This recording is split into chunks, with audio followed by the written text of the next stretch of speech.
Hello students, welcome to my class physics class. आज हम जो टॉपिक पढ़ने वाले हैं वो है इलेक्ट्रिक फ्लक्स। इलेक्ट्रिक फ्लक्स से पहले जो टॉपिक किए थे हमने इलेक्ट्रिक डाइपोल के किए थे, इलेक्ट्रिक फील्ड पढ़ी है, इलेक्ट्रिक पोटेंशियल पढ़ी है। तो सारी चीज़ों के बाद में हमें इलेक्ट्रिक फ्लक्स जो टॉपिक हम पढ़ रहे हैं, ये टॉपिक बहुत ही सिंपल है और इम्पोर्टेंट भी उतना ही ज़्यादा है जितना सिंपल है। तो एक बार अगर तुमने इसको ढंग से पढ़ लिया तो तुम्हें इसमें कोई परेशानी नहीं आएगी। तो आज हम जो स्टार्ट कर रहे हैं इलेक्ट्रिक फ्लक्स स्टार्ट कर रहे हैं। फ्लक्स क्या है? फ्लक्स होता है कि किसी भी पर्टिकुलर एरिया से कितनी क्वांटिटी पास कर रही है, किसी भी पर्टिकुलर एरिया से कितनी क्वांटिटी पास कर रही है। यहाँ पे इलेक्ट्रिक फ्लक्स है तो कितनी इलेक्ट्रिकल एनर्जी पास कर रही है, उसे बोल दिया इलेक्ट्रिक फ्लक्स। अगर मैं कहूं कि किसी पाइप से किसी गिवन क्रॉस सेक्शन एरिया से इतना पानी जा रहा है तो वो क्या हो जाएगी? लिक्विड फ्लक्स हो जाएगी। मान लो कि एक दरवाजा है, एक दरवाजे से मैं कह रहा हूँ 5 आदमी जा रहे हैं, तो उस दरवाजे की फ्लक्स कितनी हो गई? 5। अब उसी दरवाजे से मैं कह रहा हूँ कि 10 आदमी जा रहे हैं, तो उनकी फ्लक्स कितनी हो गई? 10 हो गई।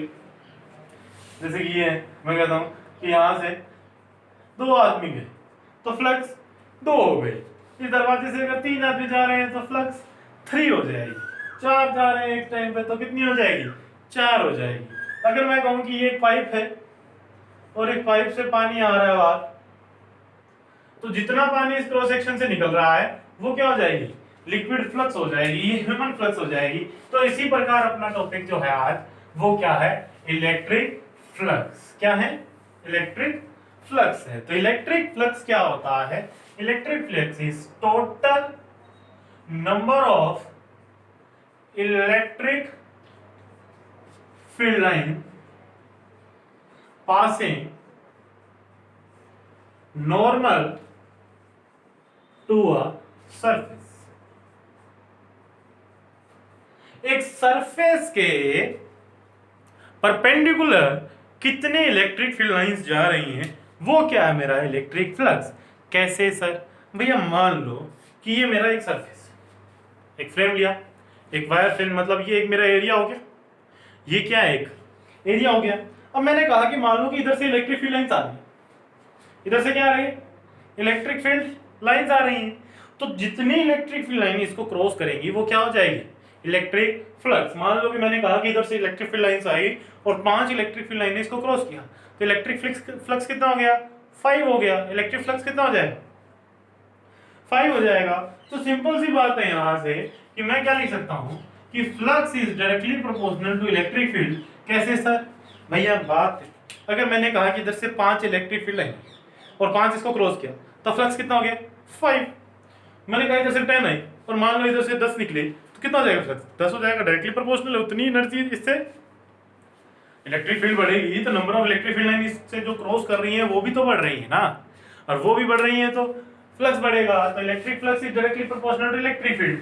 अच्छा, अब मैं कहता हूं कि मान लो कि ये मेरे पास एक जो एरिया है, मैं इस फ्रेम की जगह इसको एक एरिया मान लेता हूं अपना। मैंने कहा कि अभी जो इधर से इलेक्ट्रिक फील्ड लाइन आई हुई वो कितनी जा रही है? इससे 5 पास कर रही है। कितनी पास कर रही है? 5। अब मैंने क्या कहा कि मैंने क्या किया, इस एरिया को क्या कर दिया? डबल कर दिया। क्या किया? पहले इतना एरिया था, 5 यहां से जा रही थी, इधर से भी जा रही है, बट यहाँ पे एरिया ही नहीं है ना, तो फ्लक्स मैं नहीं लूंगा। बट जब मेरा यहाँ पे भी एरिया आ जाएगा तो 5 इधर की 5 इधर की, टोटल फ्लक्स कितनी हो गई? 10। तो मतलब मेरी फ्लक्स किस पे डिपेंड कर रही है? एरिया पे भी डिपेंड करती है। तो flux is directly proportional to area. कोई परेशानी नहीं? अच्छा जी, और यहां देखो, तुम्हें ये तो पता होगा ना कि इलेक्ट्रिक फील्ड एक वेक्टर क्वांटिटी है, पूरे चैप्टर में पढ़ा है। अच्छा, एरिया वेक्टर है या स्केलर? क्या है? वेक्टर है या scalar? Vector quantity. Area is a vector quantity. Vector quantity है, आधे लोगों को तो पता भी नहीं होगा एरिया वेक्टर कैसे हो गया। भाई एरिया वेक्टर कहाँ हो गया था, मैं यहाँ बता देता हूँ तुम्हें कि area is a vector quantity. और ये हमने वेक्टर क्वांटिटी कहाँ पढ़ा था तुम्हें याद हो? पैरेललोग्राम लॉ में जो वेक्टर चैप्टर पढ़ते थे, मैंने कहा था वेक्टर ए है, ये वेक्टर बी है, और यहां से हमने कहा कि दोनों के बीच में एंगल थीटा है। तो area of this parallelogram is a cross vector b। इस पैरेललोग्राम का एरिया क्या है? Vector a cross vector b। और मतलब मैं वेक्टर a से वेक्टर b की तरफ जाऊंगा, क्रॉस प्रोडक्ट है, तो पहले वेक्टर से दूसरे वेक्टर की तरफ अपने फिंगर्स को क्या करते हैं? कर्ल करते हैं। सॉरी, तो a से b की तरफ फिंगर्स को कर्ल किया, thumb will give the direction of area vector. तो मतलब ये जो सरफेस आया, इस सरफेस का जो डायरेक्शन होगा एरिया वेक्टर का, वो इसके परपेंडिकुलर होगा। वो इसके क्या होगा? परपेंडिकुलर। तो मतलब कोई भी एरिया है, मान लो ये एक एरिया है, तो इसके वेक्टर की डायरेक्शन क्या है? बाहर की तरफ। ऐसे क्या है? इसके परपेंडिकुलर। मान लो कि यहाँ पे मैं कहता हूं कि ये मेरा हाथ है, ऐसे है, तो इसके एरिया वेक्टर की डायरेक्शन क्या होगी? इधर बाहर की तरफ होगी। किधर होगी? ऐसे इसके परपेंडिकुलर होगी। So direction of area vector is perpendicular to the surface of perpendicular to the surface। क्या होता है? perpendicular to the surface है। अब मैंने कह दिया कि मेरा एक प्लेन सरफेस है सर।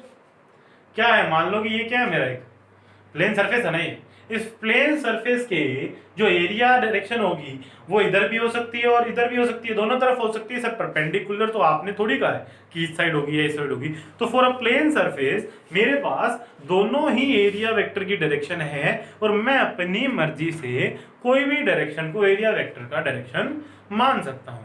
और जैसे ही मैंने एक डायरेक्शन को एरिया वेक्टर का डायरेक्शन मान लिया, तो पूरे क्वेश्चन में मैं उसी डायरेक्शन से स्टिक रहूंगा, उसी डायरेक्शन को ही मानता रहूंगा। ऐसा नहीं है कि स्टेप में मैंने एरिया वेक्टर की डायरेक्शन इधर मान ली तो दूसरे में इधर मान ली। So for a plane surface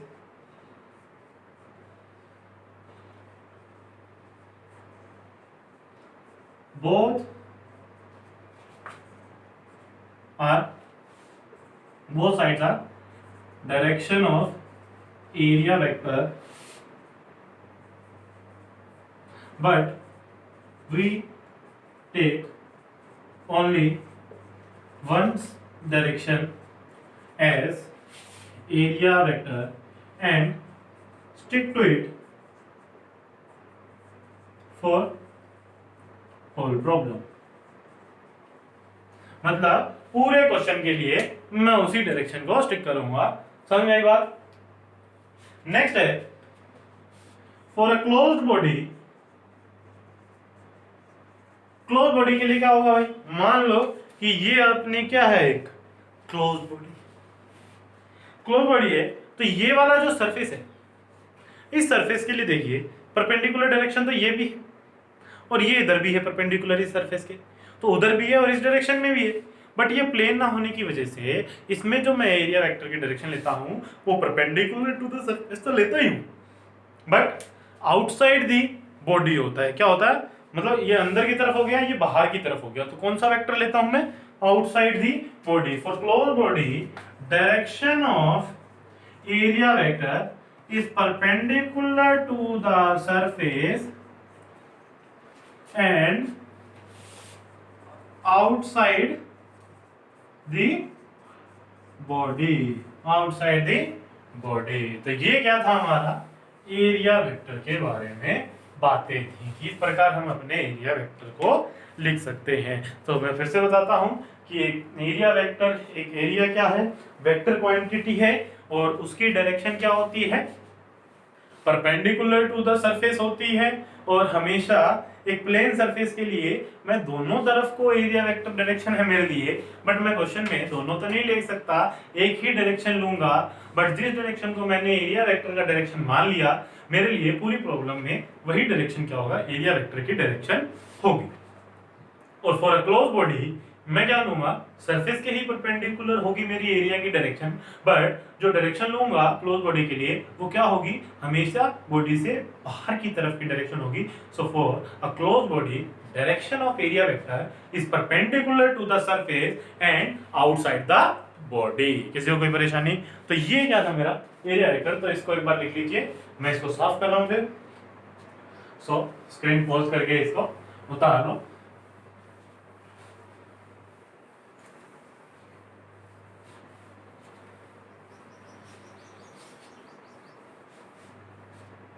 so अच्छा, अब आगे की बात करते हैं भाई। सर मैंने कहा कि मेरा इधर से क्या आ रहा है, क्या आ रहा है, आ रहा है, क्या आ रहा है, इलेक्ट्रिक फील्ड आ रही है। क्या आ रही है? इधर से मान लो कि मैंने कहा कि इलेक्ट्रिक फील्ड आई, और इधर की मैंने कहा कि इधर से मान लो कि मेरी ये 5 इलेक्ट्रिक फील्ड लाइंस आ रही है, और 5 एक 5 जा रही है। अब मैंने क्या कहा कि इसको थोड़ा सा ऐसे टिल्ट कर दिया, इधर से आई, अब कितनी जा रही है, 5 तो नहीं जा पा रही, सिर्फ 4 ही जा पा रही। थोड़ा और कर दिया, कितनी जाएंगी, 3। थोड़ा और कर दूंगा, कितनी जाएंगी, 2। थोड़ा और कर दूंगा, कितनी जाएंगी, एक भी नहीं जाएंगी भाई। कितनी नहीं जाएंगी, एक भी नहीं जाएंगी। तो मतलब ये सिर्फ और सिर्फ इलेक्ट्रिक फील्ड और एरिया पे डिपेंड नहीं कर रहा। मैंने क्या रखा, बॉडी का एरिया, सरफेस का एरिया उतना ही रखा, इलेक्ट्रिक फील्ड भी उतनी ही रखी, बट फ्लक्स फिर भी चेंज हो रहा है। Number of electric field lines जो उससे पास कर रही है वो फिर से चेंज हो रही हैं। तो मैं कहूंगा कि मान लो कि ये क्या है, मेरा एरिया वेक्टर का डायरेक्शन ले लिया मैंने, लिया नहीं लिया, सरफेस के परपेंडिकुलर है ये एरिया वेक्टर का, और इधर से आई इलेक्ट्रिक फील्ड। अभी इलेक्ट्रिक फील्ड और एरिया वेक्टर के बीच में एंगल कितना है, दोनों पैरेलल है, तो दोनों के बीच में एंगल कितना हो गया, 0। और जैसे मैंने इसको ऐसे टिल्ट किया, दोनों के बीच में एंगल इंक्रीज होने लगा, फ्लक्स कम होने लगी, एंगल और इंक्रीज हुआ, फ्लक्स और कम हो गई, एंगल और इंक्रीज हुआ, फ्लक्स और कम हो गई, एंगल 90 हो गया, फ्लक्स 0 हो गई। ऐसे जाएगा तो सरफेस को तो बिल्कुल भी इलेक्ट्रिक फील्ड लाइन क्रॉस नहीं कर रही ना। फ्लक्स क्या होता है, total number of electric field line passing normally, मतलब उसके ऊपर नॉर्मली कितनी जा रही हैं, क्रॉस तो नहीं किया, सारी इसके पैरेलल निकल गई सरफेस के, तो मतलब क्रॉस नहीं कर रहा, तो फ्लक्स कितनी हो गई, 0। तो हमने यहां से देखा कि जैसे जैसे मेरा एंगल बढ़ रहा है, किसका एंगल, एरिया वेक्टर, और ये एरिया वेक्टर था, ये इलेक्ट्रिक फील्ड थी, एरिया और इलेक्ट्रिक फील्ड के बीच में जैसे जैसे एंगल बढ़ा, फ्लक्स घटा। तो ये ऐसा कहां होता है भाई कि मेरा एंगल बढ़े तो कोई चीज घटे, ये कौन घटता है, ध्यान दो, cos थीटा की वैल्यू, जैसे जैसे एंगल बढ़ता है cos थीटा डिक्रीज होता है। तो यहां से मुझे फ्लक्स का पता लगा, flux is equal to E A cos theta. Flux क्या आ गया मेरा, ई ए cos थीटा। और ई ए cos थीटा किसका रिजल्ट होता है, यहां से मुझे पता लगा ई डॉट ए, वेक्टर्स है तो इनका क्या करूंगा मैं, डॉट प्रोडक्ट करूंगा। तो फ्लक्स क्या आ गया मेरा, ई डॉट ए। फ्लक्स की यूनिट क्या लिखूंगा यहाँ से, फ्लक्स की यूनिट हो जाएगी भाई, देखो इलेक्ट्रिक फील्ड की यूनिट क्या होती है, न्यूटन पर कूलॉम, और एरिया क्या होती है, मीटर स्क्वायर। तो फ्लक्स की यूनिट आ गई न्यूटन मीटर स्क्वायर पर कूलॉम, न्यूटन मीटर स्क्वायर पर कूलॉम। किसी को कोई परेशानी? तो ये क्या आ गया हमारा, इलेक्ट्रिक फ्लक्स आ गया। इलेक्ट्रिक फ्लक्स किस किस पे डिपेंड करता है, इलेक्ट्रिक फील्ड पे डिपेंड करता है, एरिया पे डिपेंड करता है, and angle between electric field and area vector के डिपेंड करता है, और cos थीटा के डिपेंड करता है उसका। तो इलेक्ट्रिक फील्ड, एरिया और cos थीटा पे इस प्रकार डिपेंड करता है। तो इलेक्ट्रिक फ्लक्स एक तो मैं कह सकता हूं कि the total number of electric field line passing normally to a surface, और मैं ये भी लिख सकता हूं कि total number of total electrical energy, total electrical energy passing through a surface. मतलब एक सरफेस से कितनी टोटल इलेक्ट्रिकल एनर्जी पास हो रही है, दैट इज इलेक्ट्रिक फ्लक्स। किसी को कोई परेशानी? तो इस प्रकार ये जो था हमारा इलेक्ट्रिक फ्लक्स की थ्योरी थी, ये इलेक्ट्रिक फ्लक्स होती है।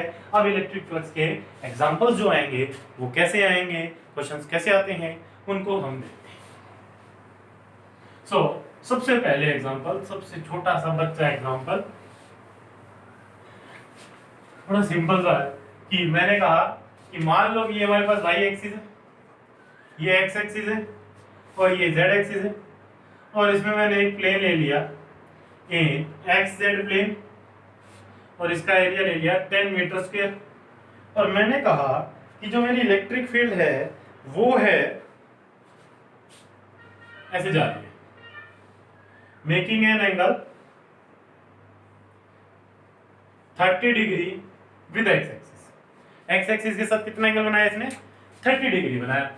तो फ्लक्स कितना होगा, फ्लक्स हो जाएगा ई डॉट ए, इलेक्ट्रिक फील्ड दिया हुआ मान लो 20 न्यूटन पर coulomb, electric field is 20 Newton पर कूलम। तो मैंने कहा कि इलेक्ट्रिक फ्लक्स 20, एरिया कितना हो गया भाई 10 हो गया, and cos theta where theta is the angle between electric field and area vector. Electric field and so electric field तो ये होगी, एरिया वेक्टर सरफेस के परपेंडिकुलर होगा, दोनों के बीच का एंगल कितना है 60 डिग्री, क्योंकि एरिया वेक्टर क्या होता है सरफेस के परपेंडिकुलर होता है। ये 30 है तो ये कितना हो गया 60 हो गया, तो यहां से क्या आ जाएगा cos 60, cos 60 कितना होता है हाफ, तो ये हो गया n that is 100 newton metre square per coulomb, 100 newton metre square per coulomb. किसी को कोई परेशानी? तो ये क्या है इलेक्ट्रिक फ्लक्स, क्या है इलेक्ट्रिक फ्लक्स, समझ में आया? तो इस प्रकार के क्वेश्चन सिंपल क्वेश्चन कर लोगे। तो आगे बढ़ते हैं एग्जांपल नंबर 2। एग्जांपल नंबर 2 में क्या है, थोड़ा सा अच्छा क्वेश्चन है, ये काफी एग्जाम्स में पूछा भी गया है क्वेश्चन। मैंने कहा कि ये हमारा y एक्सिस है, ये x एक्सिस है और ये z एक्सिस है। यहां से a डिस्टेंस की दूरी पे एक क्यूब रख दिया,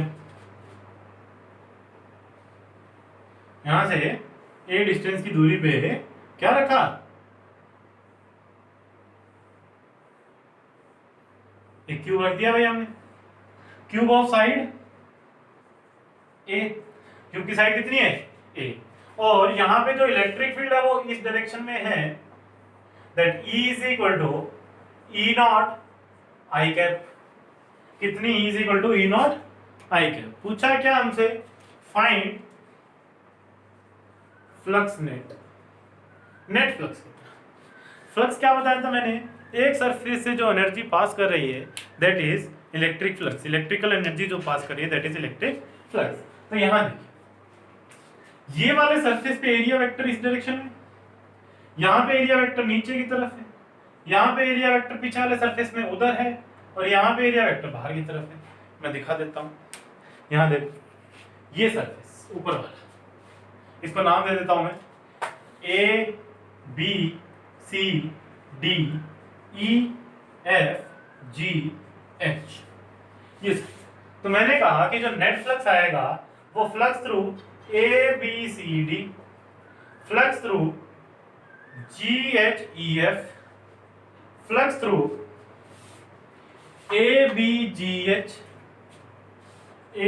flux through A B G H, flux through D C E F E, flux through कौन सा सरफेस रह गया भाई सामने वाला रह गया A D E H, A D E H, and flux through पीछे रह गया B C F G, B C F G। ये सरफेस हो गए 1 2 3 4 5 6 साइड्स आ गए, इन सभी कितने निकालूंगा और नेट फ्लक्स को क्या है। तुम एक चीज देखो कि ये ऊपर का जो सरफेस है A B C D, A B C D, ये सरफेस ऐसा है, इलेक्ट्रिक फील्ड इस डायरेक्शन में जा रही है, एरिया वेक्टर इसके परपेंडिकुलर है, तो इलेक्ट्रिक फील्ड और एरिया वेक्टर में कितना एंगल है 90 डिग्री। तो यहाँ पे इलेक्ट्रिक फील्ड ये 90 डिग्री, तो फ्लक्स कितना हो जाएगा 0। क्यों? क्योंकि E dot A dot product में क्या आता है cos आता है, and cos 90 is 0, so flux through A B C D is 0, as angle between electric field and area vector is 90 degree. अच्छा जी GH EF सेम, नीचे का सरफेस एरिया वेक्टर नीचे की तरफ outside the body and perpendicular to the surface, और electric field इस direction में, दोनों के बीच में एंगल कितना है 90 डिग्री है। ये एरिया वेक्टर हो गया, ये इलेक्ट्रिक फील्ड हो गया, 90 डिग्री का एंगल, तो ये भी फ्लक्स कितना आ गया 0। Reason same as the angle between electric field and area vector is 90। अब नेक्स्ट बात करता हूं मैं ABHG,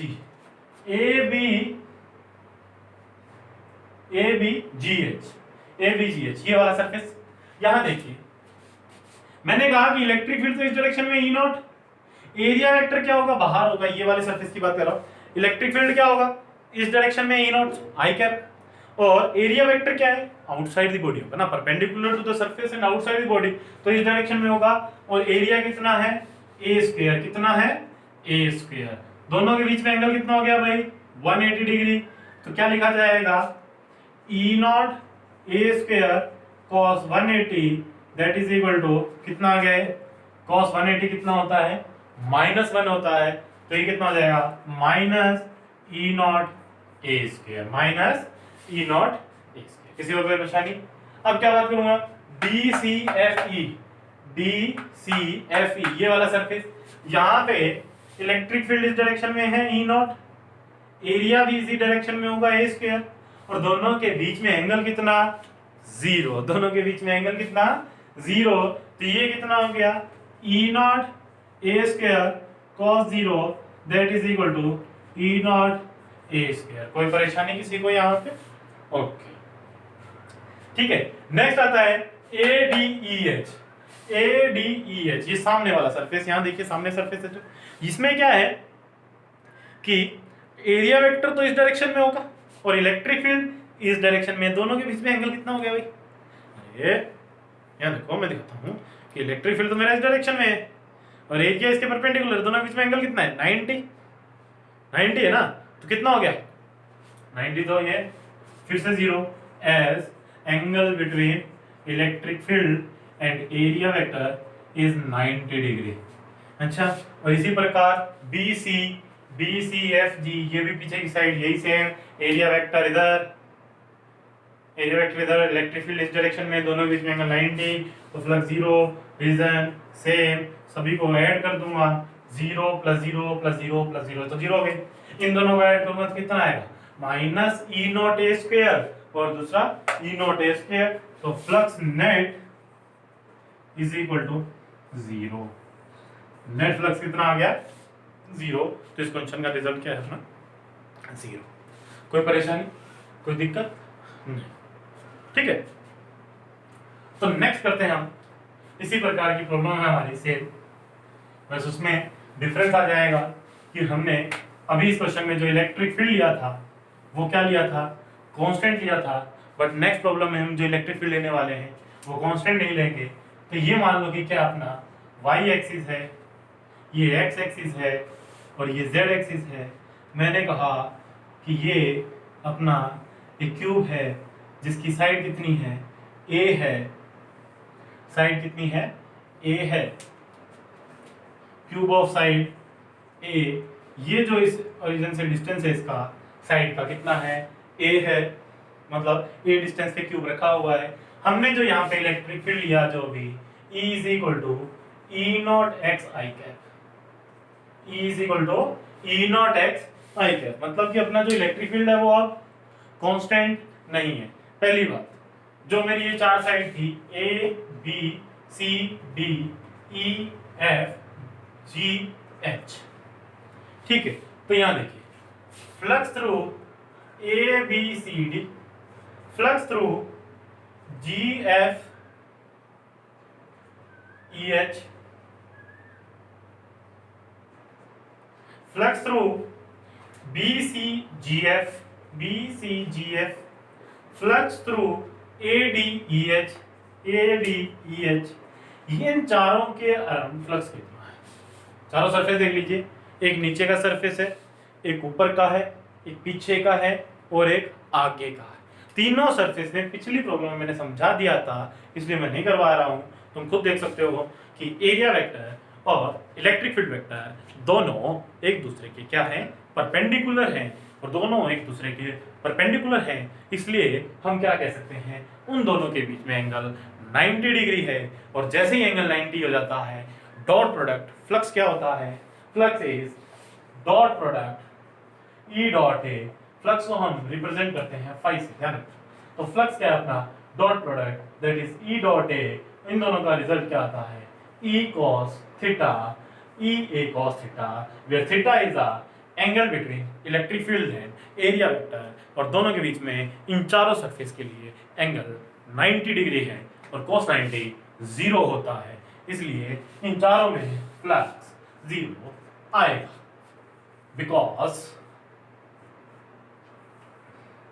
because angle between electric field and area vector is 90 degree. समझ में आएगा। अब कौन रह गया? अपना रह गया flux is equal to A B G H and flux through D C F E इन दो सरफेसेस पे रह गया।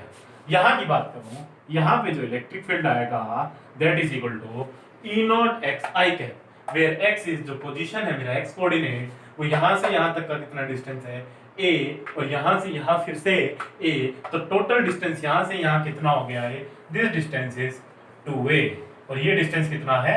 a। तो यहाँ पे देखिए इलेक्ट्रिक फील्ड x की वैल्यू कितनी पुट कर दूंगा मैं? 2a पुट करूंगा, तो इलेक्ट्रिक फील्ड आएगा 2EA, और यहाँ पे एरिया कितना हो जाएगा? a स्क्वायर, और दोनों के बीच में एंगल कितना है? 0। सो E डॉट ए क्या करूंगा? ये कौन सा सरफेस है? DCFE, इसके लिए 2EA इंटू ए स्क्वायर इंटू कॉस 0। कॉस 0 कितना होता है? 1, तो ये कितना आ जाएगा? 2EA cube. कोई परेशानी किसी को? इसी प्रकार हम क्या करेंगे, हमारा नेक्स्ट ABGH सरफेस के लिए काम करेंगे। इसके लिए इलेक्ट्रिक फील्ड होगा, electric field E not electric field E not into distance कितना है? A, और एरिया क्या होगा? Outside the body A square, और दोनों के बीच में एंगल कितना है? 180 डिग्री। दोनों के बीच में एंगल कितना है? 180 डिग्री। तो क्या काम किया जाएगा? E not A square E not A into A square into cos 180 that is equal to minus E not A cube, because cos 180 इज -1। तो सभी को ऐड किया जाएगा, नेट फ्लक्स कितना आ जाएगा? तो 0 हो गया, 2E not A cube minus E not A cube. तो flux net is equal to E not A cube. यहाँ पे नेट फ्लक्स 0 नहीं आएगा। पिछले क्वेश्चन में एक फ्लक्स नेट जो आया था हमारा 0 आया था। तो यहां से हम देखते हैं, इसको उतार लीजिए पहले, तो उतार लिया? ओके। तो मैं ये मानता हूं कि तुम्हें ये समझ में आ गया होगा, अब तुम्हें इसमें कोई परेशानी नहीं होगी। तो यहां से एक चीज दिखाना चाहता था मैं इन दोनों प्रॉब्लम से, कि जो पहली प्रॉब्लम ली थी मैंने, जो ये पहले वाला क्यूब लिया था, ये क्यूब था, इसमें जो इलेक्ट्रिक फील्ड थी वो कांस्टेंट थी, that is equal to E not I. और दूसरी जो प्रॉब्लम थी हमारी, उसमें क्या था कि जो इलेक्ट्रिक फील्ड थी E इज इक्वल टू, वो थी E not x I cap. क्या थी? E not x I cap. तो यहां से क्या हुआ कि जितना एनर्जी यहां एंटर किया था उतना एनर्जी एग्जिट कर, क्यों? कि जितनी फ्लक्स क्या होती है कि total electrical energy passing through a surface. तो हमने कहा कि जब इलेक्ट्रिक फील्ड कांस्टेंट है तो जितना इलेक्ट्रिकल एनर्जी मेरा एंटर किया बॉडी के अंदर, उतना इलेक्ट्रिकल एनर्जी एग्जिट भी कर गया, जितना घुसा उतना निकल गया। तो टोटल कितना बचा बॉडी के पास? 0। यही तो आया था फ्लक्स नेट। अरे आइए ये बात समझ में। अच्छा जी, यहाँ पे जितनी एनर्जी घुसी थी, यहाँ पे इलेक्ट्रिक फील्ड कितनी थी? अभी हमने किया था E नॉट A, और इधर निकला कितना? E not 2A, distance 2A हो गया था। तो जितनी इलेक्ट्रिकल एनर्जी एंटर कर रही है उतनी इलेक्ट्रिकल एनर्जी एग्जिट नहीं कर रही, उससे ज्यादा कर रही है। अरे आई नहीं बात समझ में? तो नेट फ्लक्स क्या आ जाएगा हमारा? यहाँ पे 0 नहीं आएगा, नेट फ्लक्स ये आ गया। कोई परेशानी वाली बात? तो बॉडी ने कुछ ना कुछ एनर्जी रिलीज किया है। अरे आई नहीं बात समझ? तो इस प्रकार हम कह सकते हैं कि अगर कांस्टेंट इलेक्ट्रिक फील्ड है और बॉडी से एग्जिट बाहर से घुस रही है और फिर निकल रही है, तो नेट फ्लक्स हमेशा क्या रहेगा? 0 रहेगा। नेट फ्लक्स क्या रहेगा? 0 रहेगा। इसीलिए मैं तुम्हें एक एग्जांपल दिखाता हूं कि मान लो कि मैंने कहा ये y एक्सिस है, ये x एक्सिस है और ये z एक्सिस है। और मैंने कह दिया कि एक मेरी ये बॉडी है जिसकी शेप कुछ ऐसी है, एक ये साइड है, दूसरी ये साइड है और तीसरी ये वाली साइड। लगभग हमारा एक प्रिज्म जैसा है। ये वाला डिस्टेंस है b, ये डिस्टेंस है a, ये एंगल है थीटा, और constant electric field E is equal to E0 I cap इस डायरेक्शन में। तो ये जो इलेक्ट्रिक फील्ड है नेट इलेक्ट्रिक फील्ड क्या है मेरी, जो कांस्टेंट इलेक्ट्रिक फील्ड है, तो हम यहाँ कह सकते हैं कि जितनी इलेक्ट्रिकल एनर्जी इस बॉडी में एंटर करेगी उतनी इलेक्ट्रिकल एनर्जी बॉडी से एग्जिट कर जाएंगी। यस सर, जितनी इलेक्ट्रिकल एनर्जी बॉडी में एंटर की उतनी इलेक्ट्रिकल एनर्जी बॉडी से एग्जिट कर गई। तो ये क्लोज बॉडी है, इधर भी दोनों सरफेस है, तो नेट फ्लक्स क्या आएगा यहाँ पे, नेट फ्लक्स क्या आएगा, जीरो आएगा। ये तो हमने इस कंसेप्ट से कर दिया कि जितनी एनर्जी एंटर की उतनी एग्जिट कर गई, तो नेट फ्लक्स कहता है जीरो है। बट तुम खुद से प्रैक्टिस करके देखना, जैसे ही हमने ये सोल्व किया वैसे ही तुम इसको निकाल के देखना, चेक करना क्या तुम्हारा रिजल्ट जीरो आ रहा है या नहीं आ रहा। अरे आई नहीं बात समझ में, ठीक है। तो ये क्या था अपना इलेक्ट्रिक फ्लक्स के कुछ एग्जांपल थे। कुछ और वैरायटी दिखाता हूं मैं कि किस प्रकार के क्वेश्चन और किए जाते हैं यहाँ पे। यहां देखो, मैंने कहा कि मेरे पास एक क्यूब, सॉरी हेमिस्फीयर है, जिसका रेडियस कितना है r। मैंने कहा कि इस डायरेक्शन में यहां पे क्या आ रही है, इलेक्ट्रिक फील्ड लाइंस आ रही है। इलेक्ट्रिक फील्ड है, और कैसी इलेक्ट्रिक फील्ड है भाई, कांस्टेंट और यूनिफॉर्म इलेक्ट्रिक फील्ड। ठीक है, तो हमसे क्या पूछा इस क्वेश्चन में, हमसे पूछा गया कि फ्लक्स थ्रू कर्व्ड सरफेस कितना होगा। Find flux through curved surface. अच्छा जी, कर्व्ड सरफेस के लिए तो पहली बात तो नेट फ्लक्स कितना होगा इस क्वेश्चन में, सोचिए और बताइए, बताइए भाई, बता क्यों नहीं रहे हो, जोर जोर से। हाँ बिल्कुल सही, क्या कि मेरे क्लोज बॉडी है और जो इलेक्ट्रिक फील्ड है वो मेरी यूनिफॉर्म है, तो मतलब जितनी इलेक्ट्रिकल एनर्जी बॉडी के अंदर एग्जिट कर रही है उतनी, सॉरी एंटर कर रही है, उतनी इलेक्ट्रिकल एनर्जी मेरी बॉडी से एग्जिट करेगी। तो नेट फ्लक्स क्या आएगा बॉडी में, net flux is equal to zero. Net flux क्या आएगा, जीरो। ठीक है, दूसरी बात, ये क्या मेरा कर्व्ड सरफेस, ये क्या मेरा नीचे प्लेन सरफेस। जो नेट फ्लक्स होगा वो किन की वजह से होगा, टोटल जितने सरफेस है बॉडी में उन्हीं की वजह से होगा ना। तो नेट फ्लक्स को क्या लिखूंगा, flux through curved surface plus flux through plane surface, और नेट फ्लक्स कितना है, जीरो है। तो मैं क्या ये कह सकता हूं, flux through curved surface is equal to negative of flux through plane surface. Flux through curved surface is equal to negative of flux through plane surface. कोई परेशानी भाई नहीं? अच्छा जी, बहुत ही बढ़िया। तो मैंने क्या कहा कि मेरे लिए इस कर्व्ड सरफेस पे इलेक्ट्रिक फील्ड निकालना, इतना इलेक्ट्रिक फ्लक्स निकालना इतना इजी नहीं है, क्योंकि इलेक्ट्रिक फील्ड इधर, एरिया इधर, यहाँ पे एरिया इधर, यहाँ एरिया इधर, यहाँ पे क्या होगा, फील्ड इधर, एरिया इधर। तो हर जगह एरिया और इलेक्ट्रिक फील्ड के बीच में एंगल चेंज हो रहा है। ई डॉट ए निकालना मेरे लिए काफी मुश्किल काम हो जाएगा। तो मैंने क्या कहा कि ये प्लेन सरफेस, तो flux through plane surface electric field इस डायरेक्शन में होगा, और area vector perpendicular to the surface and outside the body, तो एरिया वेक्टर इधर हो गया। दोनों के बीच में एंगल देख भाई कितना है, कितना है भाई बताओ, 90 डिग्री। कितना है ये एंगल, 90 डिग्री। तो मुझे बोलने की जरूरत नहीं है, तुम खुद बता सकते हो कि ई डॉट ए कॉस, डॉट प्रोडक्ट है तो क्या करूंगा, कॉस 90, और cos 90 कितना होता है, जीरो। तो flux through curved surface is also zero, flux through curved surface is also zero. कोई परेशानी नहीं, ठीक है। तो इस प्रकार हम काम कर सकते हैं। एक और क्वेश्चन करवाता हूं मैं इसी टाइप में, क्या कि मान लो कि मेरे पास ये सेम सिस्टम था, हेमिस्फीयर था, बट इलेक्ट्रिक फील्ड का डायरेक्शन मैंने क्या कहा कि नीचे से ऊपर की डायरेक्शन में है। मान लो कि ये मेरा टाइम टाइम टाइम थोड़ा सा आगे चला गया, चले आते अपने यहाँ पे, क्या दिक्कत है ना। तो मान लो कि ये रेडियस क्या है, r, इस प्रकार जा रही।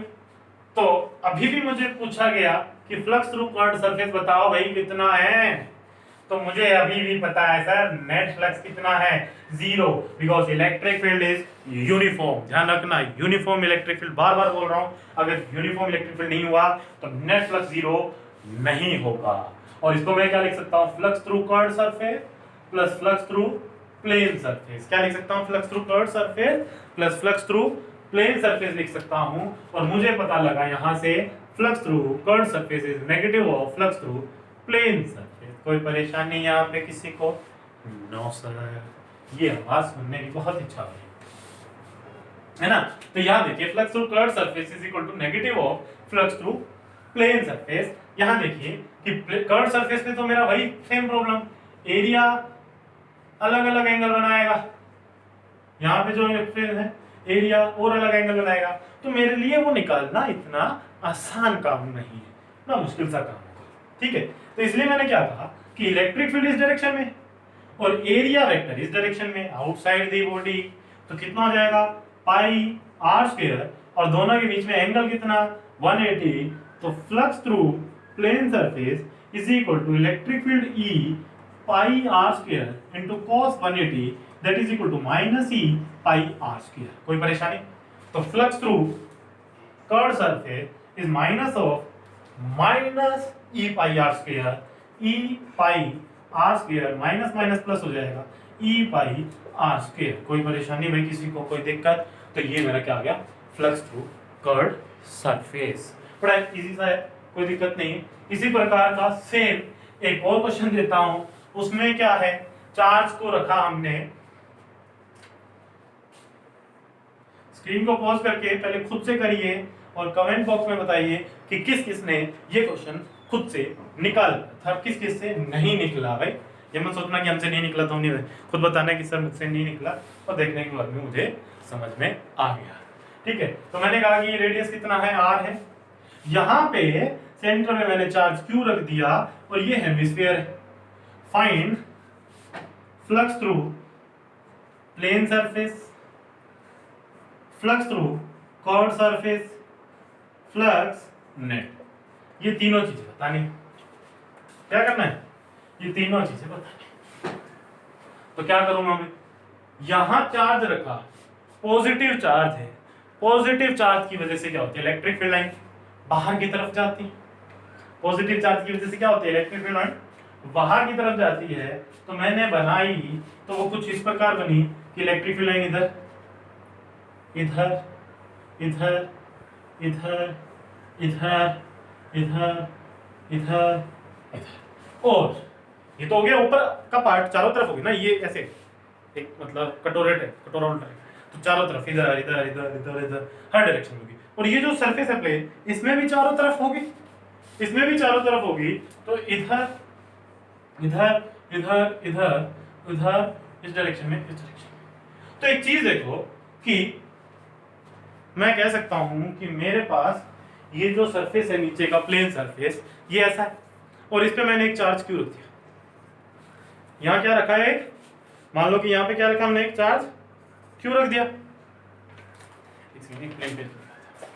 मान लो कि यहाँ पे मैंने क्या रखा? एक चार्ज क्यों रखा। इसकी वजह से इलेक्ट्रिक फील्ड इधर इधर इधर इधर इधर इधर, और एरिया वेक्टर क्या होगा इसके? परपेंडिकुलर। तो हर इलेक्ट्रिक फील्ड के साथ इसका एरिया वेक्टर के साथ इलेक्ट्रिक फील्ड का एंगल कितना हो जाएगा? 90 डिग्री। कितना हो जाएगा? 90 डिग्री। और cos 90 तुम्हें पता ही है कितना होता है? cos 90 होता है 0। तो flux through plane surface electric field into A कितना हो जाएगा? EA cos 90 that is equal to 0। तो फ्लक्स थ्रू प्लेन सरफेस कितना आ गया यहाँ पे? 0। अच्छा, फ्लक्स थ्रू कर्व्ड सरफेस कितना होगा? मैं कहता हूं कि r दूरी पे एक चार्ज की वजह से r दूरी पे इलेक्ट्रिक फील्ड कितना होता है?